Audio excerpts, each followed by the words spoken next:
बताएं नाजरीन को कि आर्टरी के अंदर कौन कौन सी बीमारियां होती है और जो वेन्स आपने कहा जिसमें डीऑक्सीजनेटेड ब्लड आता है उसकी कौन कौन सी बीमारियां होती सही है। तो मेनली जो आर्टीरियल सिस्टम है, जिसे हम नर्व्स भी कहते हैं आमतौर पे, और वो महसूस होती है, डॉक्टर्स देखते हैं, तो उसमें पेरिफेरल आर्टीरियल डिजीज़, जिसमें खून का जो कमी होती है, खून पूरा नहीं आता जिस्म के मुख्तलिफ हिस्सों में, स्पेशली टांगों में।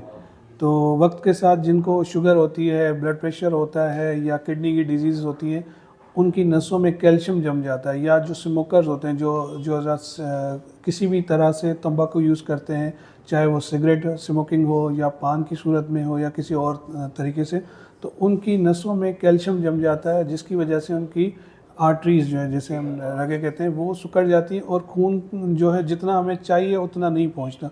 तो उसके सिम्टम्स होते हैं, शुरू में वो सिर्फ थकावट होती है, चलने में उनको दर्द होता है, जिसे क्लाडिकेशन कहते हैं। और आगे इस स्टेज को अगर ये और बढ़ जाए तो उसमें फिर इनको पेरिफेरल आर्टरियल डिजीज़ होती है। छोटे छोटे ज़ख्म बनते हैं पाँव में, और खून ना मिलने की वजह से फिर उंगलियां या पाँव काला हो जाता है, जिसे गैंग्रीन कहते हैं। तो मेजर जो पेरिफेरल आर्टरियल डिजीज़ है आर्टरी का, ये मेन हमारे पास आते हैं।